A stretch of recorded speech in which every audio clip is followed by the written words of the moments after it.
안녕하세요. 저는 선박해양플랜트연구소 선박연구본부에서 극지공학을 연구하고 있는 정성엽 선임연구원입니다. 제가 2016년도부터 수요일엔 바다톡톡 강연을 참여를 했는데 최근에 코로나19 사태로 인해서 이렇게 온라인으로 이제 여러분들을 뵙는 것 같습니다. 오늘 제가 강의에서 말씀드릴 내용은 산업혁명의 특징과 극지공학의 특징을 좀 말씀을 드리게 되겠고, 이런 산업혁명과 극지공학의 만남을 통해서 어떠한 일들이 이루어질 수 있는지, 그리고 그 만남을 통해서 산업계에는 어떻게 적용이 될 수 있는지 말씀을 좀 드리도록 하겠습니다. 일단 여러분들 최근에 산업혁명이라는 단어는 많이 들어보셨을 것 같습니다. 산업혁명은 보시는 것처럼 1차부터 4차까지 연결이 되는데요. 그렇다면 각각의 산업혁명별로 어떠한 특징들이 있는지 한번 알아볼까요? 1차 산업혁명은 1760년대부터 1840년대까지 이루어진 사건이 되겠습니다. 일단 1차 산업혁명의 특징을 나타낼 수 있는 사진 한 장이 준비되어 있는데요. 혹시 여러분들은 이 사진을 통해서 1차 산업혁명의 특징을 파악하셨나요? 일단 좀 사진을 천천히 살펴보게 되면은 두 청년이 일을 하고 있는 모습들이 보이고 있습니다. 그리고 그 사이에 어떠한 기계가 있는 것 같은데요. 1차 산업혁명의 가장 큰 키워드는 증기기관의 등장이 되겠습니다. 즉, 증기기관이 등장을 하면서 예전에는 많은 사람들이 하던 일을 적은 사람으로서도 일을 수행을 할 수 있게 된 것이 되겠습니다. 즉, 노동력의 대체 현상이 발생을 하였는데요. 이런 노동력 대체로 인해서 일부 노동자들은 일자리를 잃는 계기가 발생을 하였습니다. 그래서 이런 일자리를 잃은 노동자들이 기계를 부수는 사건도 발생을 하였는데요. 하지만 이런 불이익이 있음에도 불구하고 1차 산업혁명은 기계의 등장으로 생산성을 향상시키는 큰 역사적 의의를 갖고 있습니다. 따라서 1차 산업혁명의 가장 큰 키워드는 생산성 향상이라고 보시면 될 것 같습니다. 그 이후에 이제 2차 산업혁명으로 접어들게 되는데요. 일단 보시는 사진은 미국 F사에서 개발했던 자동차 모습이 되겠습니다. 여러분들 흔히 생각하고 계시는 자동차는 한 대를 생산할 때 상당히 짧은 시간이 걸린다고 생각을 하고 계신데요. 예전에는 자동차 한 대를 생산할 때 상당히 오랜 시간이 걸렸습니다. 그 이유는 뭘까요? 실제 일련의 작업자들이 자동차를 하나하나씩 조립하는 과정에서 부품들을 가져오고 조립을 하게 되는데, 실제 2차 산업혁명에 접어들면서 전기 에너지가 등장을 하게 되겠습니다. 그 전기 에너지 등장으로 인해서 컨베이어 벨트 시스템이 도입되겠고, 이런 컨베이어 벨트 시스템을 이용을 해서 실제 자동차를 조립을 할 때 보다 짧은 시간 안에 자동차를 생산하게 된 것이죠. 그 말은 어떤 가전제품이나 즉 운송수단, 자동차와 같은 운송수단들이 짧은 시간 안에 생산이 될 수 있게 되겠고, 그 짧은 시간에 생산이 되면서 소비자들은 상당히 많은 제품들을 구매를 할 수 있게 되겠습니다. 그래서 2차 산업혁명의 가장 큰 특징은 상품의 대중화가 되겠고, 이 상품의 대중화를 통해서 경제 부흥이 일어나는 계기도 2차 산업혁명 때 일어났습니다. 그리고 이제 보시는 사진은 하버드 대학의 도서관 모습인데요. 여기 여러분들 흔히 도서관을 생각을 하게 되면은 많은 책들, 전공 서적이나 교양 서적, 그리고 다양한 잡지들을 볼 수 있는 많은 책들이 있는 장소로 보시면 될 것 같습니다. 하지만 사진을 좀 자세히 살펴보게 되면은 일부 대학생들은 책을 보고 있는 친구들도 있지만, 어떠한 친구들은 노트북이나 컴퓨터를 가지고 있는 친구들도 보입니다. 즉, 3차 산업혁명의 가장 큰 키워드는 컴퓨터의 발전과 인터넷의 등장이 되겠습니다. 컴퓨터가 발전을 하면서 상당히 복잡한 연산 과정들을 계산할 수 있게 되겠고, 이러한 계산을 통해서 많은 공학적 학문들이 발전을 하게 됩니다. 그리고 이제 인터넷의 등장으로 좁은 영역에서 지식의 홍수가 크게 확장이 됐다고 보시면 될 것 같습니다. 개인들이 많은 인터넷 접속을 통해서 다양한 정보의 홍수를 접하게 되겠고요. 이러한 정보의 다양성을 통해서 많은 학문들이 연계성을 가지고 발전하는 계기도 되었습니다. 즉, 컴퓨터와 인터넷의 등장으로 최근에는 자동화 시스템까지 도입이 되었는데요. 이러한 자동화 시스템 도입으로 인해서 3차 산업혁명은 보다 짧은 시간 안에 큰 업적을 이루게 된다고 보시면 될 것 같습니다. 그리고 이제 저희가 살고 있는 4차 산업혁명 시대인데요. 4차 산업혁명 시대를 나타낼 수 있는 가장 좋은 사례가 다음에 사진으로 보시면 될 것 같습니다. 아마 여러분들 다들 보셨을 사진인데요. 보셨을 영상인데요. 실제 주인공이 보이고 있고, 그 뒤쪽에 주인공이 입는 강철 슈트가 보이고 있습니다. 제가 봤었을 때는 마크 42 모델로 보이는데요. 실제 이제 4차 산업혁명은 최근에 대두가 되고 있는 산업 이슈로서 그 가장 큰 키워드를 살펴보게 되면은 크게 세 가지로 구성을 할 수 있습니다. 첫 번째가 인공지능의 등장이 되겠고, 두 번째가 사물인터넷, IoT 기술이 되겠습니다. 그리고 마지막 세 번째가 빅데이터 기술이 되겠습니다. 즉 4차 산업혁명에서 이런 세 가지 기술들이 융합을 이루면서 기존의 산업 생태계와는 좀 더 다른 환경에서 산업 기술 간의 융합이 발생을 하게 되겠고, 이러한 기술 융합이 발전을 하면서 그 발전된 기간 내에 단기간 내에 큰 업적을 이루는 계기로 들어가게 되는데요. 이처럼 4차 산업혁명은 현재 우리가 살고 있는 시대 속에서 좀 더 짧은 시간 안에 상당한 많은 발전을 이룩할 것으로 예측이 되고 있습니다. 그리고 특히 4차 산업혁명 시대 같은 경우에는 주로 이제 지역 간의 제한성이 사라지기 때문에 사람과 사람 간, 그리고 사람과 사물 간, 사람과 사람 간의 어떤 초연결적인 시대로 접어들게 되겠고, 이런 초연결 시대를 접어들면서 거리적인 제한이나 시간적인 제약들이 좀 더 약해졌다고 보시면 될 것 같습니다. 그렇다면 지금까지 4차 산업혁명까지 저희가 한번 살펴봤고, 그 다음으로 극지공학을 한번 저희가 살펴보도록 하겠습니다. 일단 극지공학의 정의를 한번 살펴보게 되겠고, 극지공학이 적용될 수 있는 분야가 어떠한 분야인지도 함께 살펴보도록 하겠습니다. 일단 극지공학은 새로운 학문은 아닙니다. 저희가 흔히 알고 있는 기존 공학 분야에서 지식의 확장이 좀 더 이루어졌다고 보시면 될 것 같고요. 그 지식의 확장이 이루어지는 과정에서 저온 환경, 즉 온도의 특수성이 가미됐다고 보시면 될 것 같습니다. 기존에 사용되고 있는 건설 기술이나 재료 기술, 설계 기술들이 저온 공학과 만나서 이러한 기술들이 새롭게 적용을 하고 있는데요. 그 아래 보시는 세 가지 사진이 있습니다. 첫 번째 사진이 러시아 시베리아 가스관이 되겠고, 두 번째가 이탈리아 기지, 세 번째가 캐나다 뉴 브런즈윅을 연결하는 컨페더레이션 브릿지가 되겠습니다. 일단 첫 번째 사진을 좀 살펴보게 되면은 실제 러시아 지역은 상당히 온도가 낮은 영구 동토를 가지고 있는 지역으로 인식을 하고 있는데요. 하지만 최근에 러시아도 지구 온난화에 의해서 봄철이나 여름철에 상당히 온도가 올라가고 있습니다. 온도가 올라가면 어떤 문제가 발생을 할 수 있을까요? 기존에는 얼어있던 땅들이 온도가 올라가면서 녹을 수 있게 되겠죠. 그 녹는 과정에서 구조물을 설치할 때 문제가 발생을 할 수도 있게 되겠습니다. 특히 가스관과 같은 가스를 수송하는 관 같은 경우에서는 만약에 문제가 발생할 경우 큰 사고로 이어질 수 있게 되겠고요. 두 번째 보시는 사진이 남극에 있는 이탈리아 과학기지가 되겠습니다. 여러분들 흔히 알고 계시는 남극은 육지 위에 얼음이 얼어있는 조건, 즉 극한 환경으로 보실 수 있게 되겠는데요. 이런 극한 환경에 구조물을 설치를 하거나 사람이 생존을 할 때 상당히 많은 기술들이, 저온 기술들이 적용이 되겠습니다. 그리고 이제 세 번째 보시는 사진들이 실제 우리가 흔히 접할 수 있는 모습들이 되겠는데, 최근에는 우리나라 인천 같은 경우에서도 겨울철에 바다가 결빙이 발생을 하고 있습니다. 이렇게 결빙이 발생하는 과정에서 구조물에 영향을 미칠 수 있게 되겠는데요. 만약에 어업을 종사를 하시는 분들이 계신다고 한다면은 겨울철에 바다가 얼게 되면은 어업들이 작업을 할 수 없게 되겠죠. 그리고 실제 항구의 저반에 있는 선박들이 얼음이 결빙을 함으로써 구조적으로 손상을 받을 수 있게 되겠는데, 이런 것들을 사전에 방지하기 위한 기술들이 극지공학과 연계되어서 많은 기술로 확장이 되고 있습니다. 일단 몇 가지 사례를 좀 살펴보도록 하겠습니다. 첫 번째 보시는 사진이 액화 천연가스를 수송할 수 있는 LNG 화물창이 되겠습니다. 여러분들 아마 천연가스는 많이 들어보셨을 텐데요. 액화 천연가스는 말 그대로 천연가스를 액화 상태로 변환시킨 모습이 되겠습니다.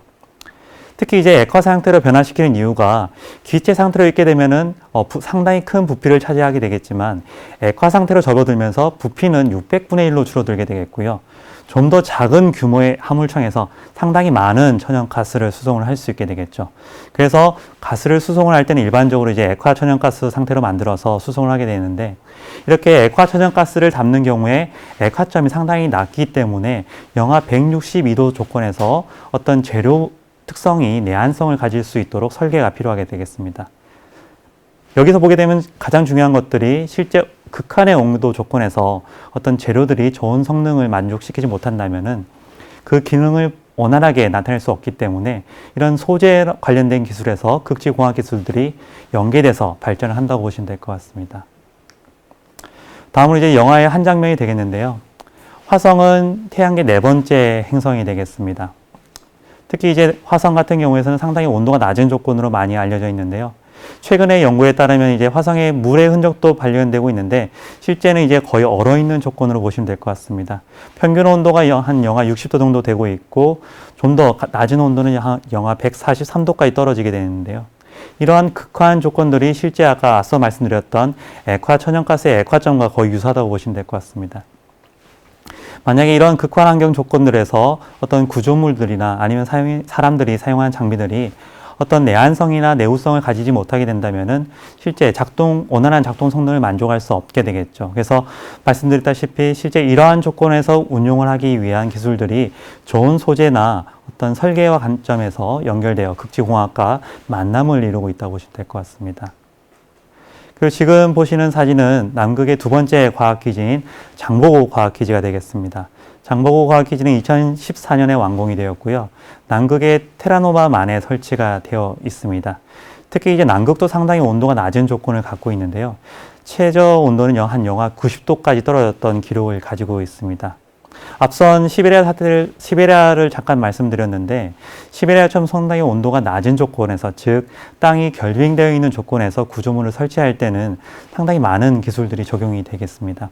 즉 이제 결빙이 발생하는 지역에서 융해가 발생할 수 있기 때문에 이러한 융해를 대비하기 위한 건설 기술들이 필요하게 되겠고요. 이러한 건설 기술의 확장 사례를 좀 살펴보게 되면은 2019년 12월 말에 러시아와 중국을 잇는 가스관이 개통이 되었습니다. 러시아에서 생산된 가스를 중국까지 생산하는 관이 되겠는데요. 특히 시베리아 지역에 설치가 되어 있기 때문에 북부 지역이라서 여름철 온도가 그렇게 높이 올라가지는 않지만 여름 지역에도 온도가 올라가는 조건에서 땅이 융해가 발생을 할 수 있게 되겠습니다. 말씀드렸다시피 실제 융해가 발생하는 과정에서 집안 침하나 어떤 구조물 침하가 발생을 할 수 있기 때문에 이러한 조건에서 설계되는 어떤 가스관 같은 경우나 기타 구조물들이 만약에 이러한 기능들을 만족시키지 못한다면 큰 사고로 이루어질 수 있게 되겠죠. 따라서 극한지 구조물의 설계나 건설 기술에도 극지공학이 만남을 이루어서 새롭게 기술 발전이 이루어지고 있습니다. 그리고 지금 보시는 사진은 우리나라 최초의 세빙연구선 아라운호 모습이 되겠습니다. 일단 아라운호는 2009년에 건조가 되었고요. 국내의 기술로 설계가 되었고 국내 조선소에서 건조가 완료가 되었습니다. 2019년에 건조가 완료되어 2010년도부터 지금까지 매년 북극해와 남극해에서 실선 실험 및 극지과학 연구를 수행을 하고 있고 북극에 있는 세종기지나 남극에 있는 다산과학기지 그리고 장보고 과학기지들 등의 물자 보급하는 역할도 수행을 하고 있습니다. 잠깐 아라운호가 남극해나 북극해를 운행하는 모습을 한번 보시게 되겠는데요.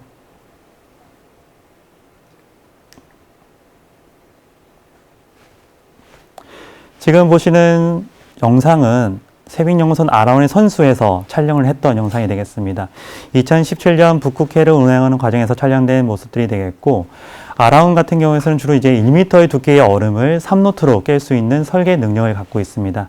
즉 실제 북극 지역을 운하는 선박의 같은 경우에는 얼음을 만날 수 있기 때문에 이 얼음을 잘 깰 수 있도록 그리고 얼음을 깨는 과정에서 구조적으로 문제가 발생하지 않도록 기술들이 필요한데요. 이런 기술들이 이제 세빙선과 연계가 되어서 선박의 설계 관점, 그 다음에 운용 관점에서 극지공학 기술과 새로운 만남을 가진다고 보시면 될 것 같습니다. 그리고 북극에는 상당히 많은 자원들이 매장이 되어 있습니다. 여러분도 혹시 북극에 얼마만큼의 자원이 매장되어 있다고 생각을 하시나요? 지금까지 연구된 바에 의하면은 천연가스 같은 경우는 지구 매장량의 30% 정도, 원유는 13% 정도가 매장이 되어 있다고 보고가 되고 있습니다. 그렇다면 왜 북극 쪽에 이렇게 많은 자원들이 있는 것일까요? 혹시 석유나 가스가 어떤 것들의 산물인지 알고 계신가요? 여러분들 흔히 알고 계시는 이제 공룡의 사체가 압력과 온도 변화에 의해서 석유로 바뀌게 되는데요. 실제 공룡들이 북극에 많이 살아서 이렇게 많은 북극 지역에 자원이 있는 것일까요? 아닙니다. 실제 북극 지역 같은 경우에서는 기존에 얼음이 있는 조건들 그리고 온도가 낮은 극한 환경 조건을 갖고 있기 때문에 이런 조건에 의해서 사람들의 접근이 쉽지는 않았습니다. 특히 이제 최근에 같은 경우에서는 접근성이 많이 떨어지다 보니까 자원 개발이 이루어지지는 못하고 있는데요. 최근에 이제 북극의 얼음들이 많이 녹고 지구 온난화에 의해서도 북극의 온도가 올라가면서 예전보다는 달리 접근성이 좀 더 좋아졌다고 보시면 될 것 같습니다. 그래서 지금 보시는 것처럼 실제 해양 구조물들이 설치가 되고 있고, 이런 해양 구조물들이 석유나 가스를 개발할 때 적용이 되고 있는데요. 만약에 이러한 구조물들이 실제 북극에 있는 얼음들과 충돌에 의해서 어떤 충분한 강성을 가지지 못하게 된다면은 구조물들의 사고가 발생을 할 수 있게 되겠습니다. 그래서 이런 구조물을 설계하는 과정에서 얼음과의 상호작용에 의해서 발생하는 힘, 즉 빙하중을 견딜 수 있도록 설계 기술이 필요하게 되겠고, 특히 이러한 구조물에 사용되는 여러 장비들, 기자재 장비들이나 소재들이 실제 극한 환경에서도 충분한 성능을 발휘할 수 있도록 좋은 재료 과학 기술도 같이 접목되고 있는 상태입니다. 그래서 이러한 구조물을 건설하고 설계하고 운영하는 입장에서도 극지공학과 만남을 이뤄서 새로운 기술들이 개발되고 있습니다. 그렇다면 지금까지 산업혁명에 대해서 간단히 좀 말씀을 드렸고, 극지공학의 정의와 극지공학의 분야, 적용 분야를 좀 말씀을 드렸습니다. 그렇다면 오늘 가장 강연의 핵심적인 내용인 4차 산업혁명과 극지공학의 만남이 어떻게 이루어질 수 있는지, 그리고 그 결과물이 어떤지를 한번 살펴보도록 하게 되겠고요. 저는 이제 선박해양 플랜트 연구소에서 극지 관련된 연구를 수행을 하고 있지만, 그 극지 연구에서도 가장 기본적인 선박과 관련된 극지 연구를 수행을 하고 있기 때문에 이 극지공학이 선박의 조선공학과 만나서 어떠한 만남을 이룰 수 있는지, 그리고 그 만남을 통해서 미래의 극지선박의 기술은 어떠한 형태를 띨지 한번 살펴보도록 하겠습니다. 일단 아래에 두 가지 사진이 있습니다. 첫 번째 사진은 스마트 선박이 되겠고, 두 번째 사진은 친환경 선박이 되겠습니다. 말 그대로 이제 스마트 선박은 지능형 선박이 되겠죠. 기존의 선박들은 선장이나 승조원들이 직접 운전을 하는 선박들이 사용이 되고 있고, 지금도 그렇게 운영이 되고 있습니다. 하지만 최근에 이제 4차 산업혁명이 대두되면서 인공지능이나 빅데이터, 사물인터넷 기술들을 활용을 해서 실제 사람이 탑승을 하지 않고도 운행을 할 수 있는 선박을 만들어보자, 즉 자율운항 선박을 만들어보자라고 하는 연구가 진행이 되고 있습니다. 특히 첫 번째 보시는 사진은 노르웨이에서 지금 개발 중인 선박들이 되겠고, 사람이 탑승하지 않는 무인선 조건에서 짐을 옮길 수 있는 자율운항 기능을 갖고 있는 선박들을 개발을 하고 있습니다. 국내에서도 이제 2020년부터 5년간 해양수산부와 산업통상자원부가 협업을 해서 1,600억의 정부 예산을 투입하여 자율운항 기술 관련 연구를 진행을 하고 있습니다. 국제해사기구에서 선언하고 있는 레벨 3, 즉 최소한의 인원으로 자율운항이 가능한, 원격 제어가 가능한 선박을 개발하고자 하는 연구가 진행이 되고 있는데요. 이러한 과정 속에서 이제 국내에서도 자율운항 선박 관련된 기술들이 개발이 되고 있고, 말씀드렸다시피 실제 4차 산업혁명의 핵심 기술들이 이런 조선산업과 연계되어서 진행이 되고 있습니다. 그리고 이제 보시는 사진들이 이제 친환경 선박의 모습이 되겠는데요. 일반적인 선박들은 중유를 사용을 하고 있습니다. 흔히 중유는 배출가스가 환경을 오염시키는 물질을 가지고 있는데요. 그렇기 때문에 실제 이제 배가 운행을 하는 과정에서 상당히 많은 환경 오염 물질을 배출을 시키게 됩니다. 그 중에서도 탄소 배출이 문제가 되고 있는데요. 탄소 배출은 지구의 온난화와 연결되어 있기 때문에 최근에는 탄소를 줄일 수 있는, 좀 더 나아가서는 탄소 제로로 갈 수 있는 선박을 만들어보자 하는 기술들이 진행이 되고 있습니다. 좀 다른 사례를 살펴보게 되면은 애플사에서 얼마 전에 선언을 했었습니다. 향후에는 탄소를 배출하지 않는 기업이 되겠다고 선언을 하고 있고, 상당히 많은 기업들이 탄소 배출 제로에 동참을 하고 있는데요. 선박에서도 이런 탄소 배출 제로를 위한 연구가 진행이 되고 있습니다. 탄소 배출 제로를 위해서 최근에 많이 사용되고 있는 기술들이 액화천연가스나 수소, 암모니아 가스를 이용하는 방법들이 있는데, 이러한 친환경 연료를 사용하는 과정에서는 환경 오염 물질을 배출하지 않기 때문에 상당히 친환경적인 기술을 갖고 있어서 환경을 보다 안전하게 지킬 수 있는 그런 선박들이 개발되고 있고, 이러한 기술을 개발하는 과정에서 4차 산업혁명의 핵심 기술이 적용이 되고 있습니다. 그리고 이제 잠깐 보시는 모습들이 이제 북극에 있는 북극 항로와 아래쪽에 있는 남방 항로 모습을 보여주고 있는데요. 여러분들 붉은색 선이, 위쪽에 있는 붉은색 선이 북극 항로가 되겠고, 밑에 있는 파란색 선이 남방 항로가 되겠습니다. 일단 북극 항로는 남방 항로와 달리 거리가 상당히 줄어드는 효과를 갖고 있는데요. 그 거리적인 차이를 살펴보게 되면은 거리가 4,000에서 7,000km 정도 줄어드는 효과를 갖고 있습니다. 거리가 상당히 줄어들기 때문에 운항 일수도 상당히 줄어들게 되겠죠. 운항 일수를 만약에 비교를 하는 경우에 북극 항로는 남방 항로 대비 한 10여일 정도 운항 일수가 줄어드는 특징을 갖고 있습니다. 그 말은 짧은 시간에 물건을 수송할 수 있기 때문에 기존의 남방 항로를 이용하는 것보다 북극 항로를 이용할 수 있다면은 좀 더 짧은 시간에 제품을 수송할 수 있는 경제성을 갖고 있다고 보시면 되겠고요. 하지만 북극 지역은 여러분들 다들 잘 아시다시피 얼음이 존재를 하고 있습니다. 얼음이 있기 때문에 이 얼음이 있는 환경에서 선박이 운행할 때 많은 위험성에 노출될 수 있기 때문에 이러한 위험성을 감소시키는 기술들이 필요하게 되겠고, 이러한 기술들이 극지공학과 조선공학이 만나서 새로운 만남을 이루고 있습니다. 하지만 최근에는 여러분들 많이 접해보셨겠지만 지구온난화가 뉴스에 많이 접할 수가 있게 되겠습니다. 그 말은 최근에 이제 북극의 온도가 올라가게 되겠고, 여름철 온도가 올라가면서 북극 해빙 면적이 상당히 줄어들고 있는데요. 그 줄어드는 면적을 한번 살펴보게 되면은 오른쪽에 제가 동영상을 하나 준비를 해보았습니다. 오른쪽에 있는 동영상은 미 항공우주국 나사에서 제작을 했던 영상들이 되겠는데, 2020년 얼음의 분포 모습을 한번 보시도록 하겠습니다. 실제 위쪽에 있는 쪽이 러시아 쪽이 되겠고, 밑에 있는 쪽이 이제 캐나다 쪽이 되겠습니다. 지금 2020년 여름철 접어들면서 상당히 얼음들이 녹고 있는 것을 알 수 있게 되겠는데요. 제일 말미에 보게 되면 실제 1981년도부터 얼음 분포 면적과 비교했었을 때 붉은 선이 예전에 얼음의 분포 면적이라고 한다면은 지금은 상당히 많은 지역들이 녹아있는 상태가 되겠습니다. 특히 이제 러시아 쪽을 경유하는 북극 항로 쪽에 얼음이 상당히 많이 녹아있기 때문에 선박들이 접근성이 많이 증대를 하고 있고, 접근성이 증대를 하면서 물류 수송을 위한 경제적 이점들이 많이 대두가 되고 있습니다. 그렇기 때문에 이러한 지역을 선박이 운항하기 위해서 극지공학에 조선공학을 연결시키는 기술들이 개발되고 있는데요. 일단 북극 지역의 일단 운항 환경을 한번 살펴보도록 하겠습니다. 지금 보시는 사진은 2019년 세빙용선 아라운호가 남극 항해할 때 선교에서 촬영했던 모습들이 되겠는데요.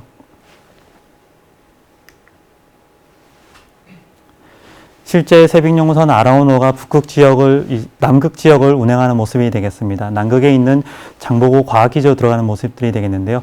대부분의 지역들이 얼음으로 덮여 있는 것을 알 수 있게 되겠고, 특히 남극은 대륙을 가지고 있기 때문에 대륙의 모습도 일부 보이고 있습니다.